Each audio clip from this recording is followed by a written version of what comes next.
এটা কি তাজা মাছ? জি ভাই। কিছু কিছু মাছ কি ভাই সত্যি বলতে কি, যেমন আজকে মাছটা সেল হয় না, ওই মাছটা আমরা ফ্রিজিং করে কালকে নিয়ে আসি। ওই লেকটার ভিতরে দেখবেন যে কত সুন্দর একটা ভিউ। কয় কিলো এখান থেকে? থাইল্যান্ডে আসছে। আসসালামু আলাইকুম গাইস, হোয়াটসঅ্যাপ, কেমন আছেন সবাইকে? আমন্ত্রণ জানাচ্ছি নতুন একটি ভিডিওতে। আর আমি এখন এই মুহূর্তে আসছি বরিশালে। আমি এখন দাঁড়িয়ে আছি বরিশাল বিবির পুকুর পাড়। এই হচ্ছে বিবির পুকুর পাড়ের নতুন আকর্ষণ এবং সাথে হচ্ছে ভাঙাচুরা সিটি কর্পোরেশনের অফিস। তো একটা কাজে আসছিলাম বরিশাল, এখন এখান থেকে আমরা চলে যাবো হচ্ছে কুয়াকাটার উদ্দেশ্যে। আর কুয়াকাটার এখন বর্তমান রাস্তার অবস্থা যদি বলি, যারা নাকি রোলার কোস্টারে ফ্রি সার্ভিস নিতে চান তাহলে অবশ্যই কুয়াকাটা এই মুহূর্তে এসে ঘুরে যান। আপনার কুয়াকাটাও আসা হবে এবং রোলার কোস্টারে ওঠার মজাটাও উপভোগ করতে পারবেন। তো আমি এখন বিচের জন্য বেরোইছি, অলমোস্ট রাত 10টা বাজে। তো আজকে একটু বিচটা দেখে আসি। আর আমার পিছনে হচ্ছে রাখাইন মহিলা মার্কেট, আমাদের হোটেলটা মহিলা মার্কেটের আশেপাশেই। এবং এই জায়গাটা হচ্ছে মানে একটু জমজমাট। কুয়াকাটার এখানে হচ্ছে সামুদ্রিক মাছগুলো খুব ভালো পাওয়া যায়। তো আমরা এখন আপনাদের নিয়ে যাচ্ছি কুয়াকাটার সামুদ্রিক মাছ, এখানে দেখি যে কি কি মাছ আছে। আর এর আগের বার আমাদের কুয়াকাটা ব্লগে আমাদের একজন মাছ স্পেশালিস্ট এসেছিল, আপনারা দেখেছিলেন। তো বলতেছিল যায় দেখি কি কি মাছ আছে, তারপর বুঝতে পারবো। তো চলেন এখন যায় দেখি কি কি মাছ আছে, কি খাওয়া যায়। কত ক্রস কত? ভাই 650 কেজি, কিন্তু আজকে কমায় রাখতে পারবো। একটা পিস 650 টাকা কেজি? ও কেজি 650। একটা কতটুকু হবে? এটা 200-300 গ্রাম হবে। এই তো 292 গ্রাম। 292 গ্রাম 600 গ্রাম ধরলে আপনার 177 টাকা আসে। আর আপনি কম কত রাখতে পারবেন? আপনি তো কেজি হিসেবে আগে বলছেন না, কম রাখবেন। 150 টাকা দেবেন। 150 টাকা দেখি আগে, এটা দেখি। এটা ফ্রেশ হবে তো ভাই? বামাতে নিলাম। জি হবে। ফ্রেশ না হয় এগুলো চিনি হয়ে যাবে, চিকন হয়ে যাবে। মানে এটার দাম 150 টাকায় তো? ফ্রাই করে দিবেন? আচ্ছা দেন তাহলে একটা ট্রাই করে দেখি। এটা কি তাজা মাছ? জি ভাই, তাজা মাছ। এটা কি? 700 টাকা কেজি? 750 টাকা কেজি। 750 টাকা কেজি। এটাও কোরাল? এটা এটা এটা কত ভাই? 650 টাকা কেজি। আমার 20-30 টাকাই লাভ হবে। 20 টাকা আপনার থেকে নিলাম। সেটা লাভ কত সেটা আমার জানা আছে। আপনার যাই লাগবে ভাই, যেটা 400 টাকা বলছি 400 টাকায়। ওইটা লোডটা দেন। এটা এটা দাঁড়ান। এখানে নিয়ে যাবেন? এটা দেন। বড় সাইজ লোকটা। 500, 650 টাকা। 650 টাকা আসছে। সাথে কি দিবেন? পরোটা? কতটা আলাদা নেবেন? আলাদা পরোটা নিন। আচ্ছা আমরা পরোটা পরে, আগে আমরা মাছ খাই। আচ্ছা, কাঁকড়া নেবেন দাদা? আচ্ছা কাঁকড়া, এক পালা কাঁকড়া কেন? এগুলো ভাই দুইটা আলা, যেটা এটা বাইরে আউট করতে হবে। জোড়া ভাই 180 টাকা রাখো। জোড়া 180। জি। 150 টাকা দিয়ে না কথা বলবেন। কিন্তু মাছগুলো তো ফ্রেশ হবে না ভাই? জি ভাই।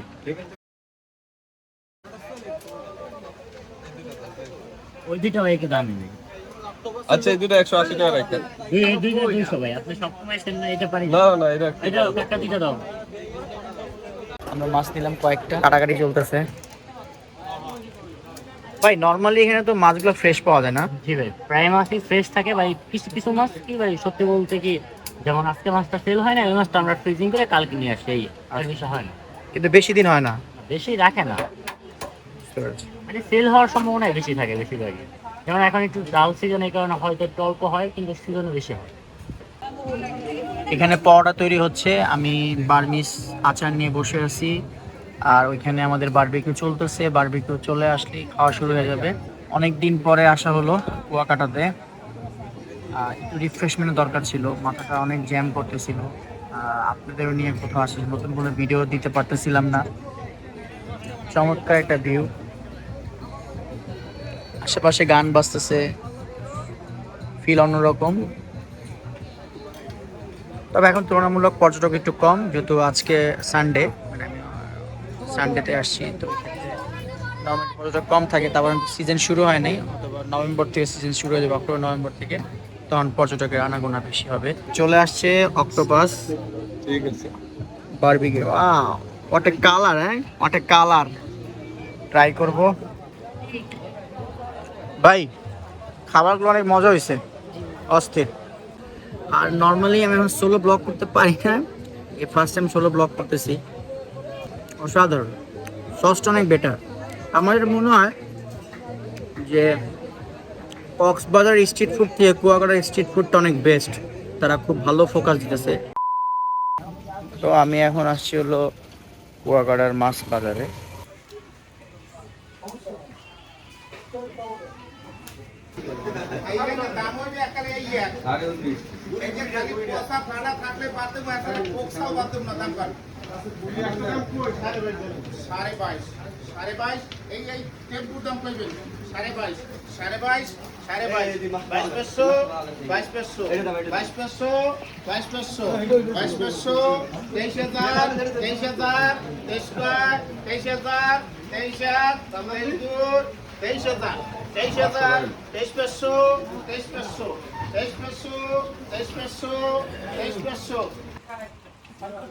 নর্মালি আজকে মাছ তেমন নাই, আর ইলিশ মাছ দেখতে আসছিলাম। ইলিশ মাছগুলো সব ছোট ছোট সাইজের, আর যেই দুই একটা বড় সাইজ আছে ইলিশ মাছ সেগুলো আবার দাম প্রচুর এখানে চাচ্ছে।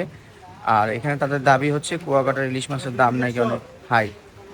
আসলে কি হাই আমি জানি না, যদি আপনারা জেনে থাকেন আমাকে কমেন্ট করে জানায় যে আসলে কুয়াকাটার ইলিশ অনেক দাম বেশি।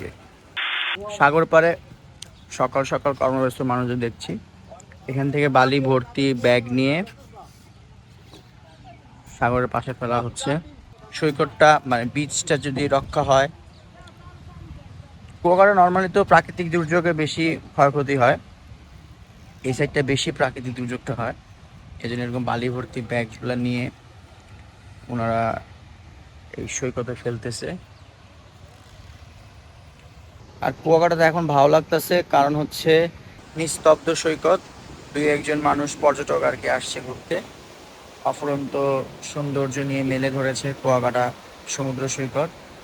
আর সবচেয়ে মজার বিষয় হচ্ছে সমুদ্র সৈকতে এবার মানে কুয়াকাটা সমুদ্রতে এবার লবণ নাই, একবারে লবণ মুক্ত। কালকে মনে হয়েছে মিঠা পানিতে গোসল করতেছি। সো ভিউয়ার্স, আমার সোলো ব্লগটা কেমন লাগতেছে আমাকে কমেন্ট করে জানান, আর আমাকে সাপোর্ট করেন।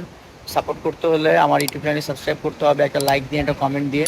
আর এখন আমি একটা বাইক ভাড়া করব, বাইক ভাড়া করে এটার আশেপাশে ঘুরবো। এখানে অনেকগুলো বাইক দেখতেছি, ওরা ভাড়া দিয়ে থাকে। এখন আমরা ডিটেলসটা জানবো যে তারা কিভাবে বাইক ভাড়া দেয় কুয়াকাটা বিচে জন্য।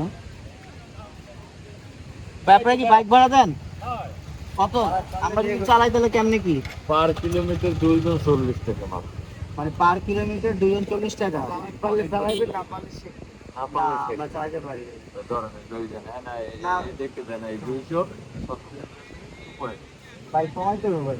তো আমরা এখন নিলাম 30 টাকা করে। ওই রেটটা অনলাইনে সর্বোচ্চ এই যে আপনার ম্যানগ্রোভ বন আছে একটা, গঙ্গাবতী সূর্যোদয় পয়েন্ট আছে একটা, গঙ্গাবতী লেক আছে একটা, তারপরে আপনার ঝিনুক বিচ, ঝাউবন, এই 5টা পয়েন্ট আপনি নৌকো পর্যন্ত যাওয়া আশায় পাইবেন। আর নৌকোর ওখান থেকে একটু ভিতরে যাইবেন, ওই লেকটার ভিতরে দেখবেন যে কত সুন্দর একটা ভিউ। কয় কিলো এখান থেকে? থাইল্যান্ডে আসছে। নরমালি কয় কিলো? আপনার ওখানে যাইতে 7 কিলো, আসতে 7 কিলো, বেশি না, টোটালি 14 কিলো। হ্যাঁ, যান ওপর পর্যন্ত যাইয়ে ঘুরে আসেন। সো আমরা একটা বাইক নিয়েছি এন্ড বাইকটা নিয়ে ঘুরবো। আর এখানে রুলস হচ্ছে যে আপনি মানে যে লাইনে পানি আছে ওইখানে চালানো যাবে না, আর ট্রাক চালানো যাবে না, স্বাভাবিক। বিচ এলাকা, বিচের রক্ষণাবেক্ষণ আমাদেরই করতে হবে। তো আমরা ধীরে ধীরে চলতেছি।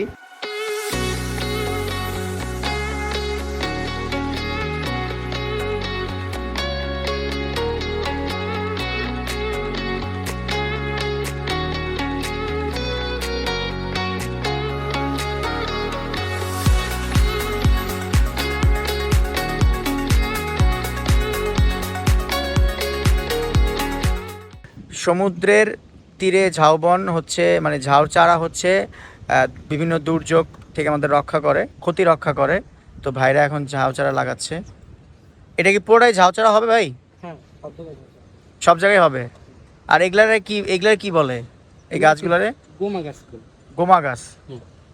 বন্ধুরা, এই পয়েন্টে হচ্ছে সর্বশেষ আমরা যেখান থেকে বাইক ভাড়া করে নিয়েছিলাম, ওইখান থেকে এটা দূরত্ব হচ্ছে 7.2 কিলোমিটার। জায়গাটা আসলে অস্থির, ওই পাশে হয়তো বা যাওয়ার কোনো স্কোপ থাকলে ভালো লাগতো।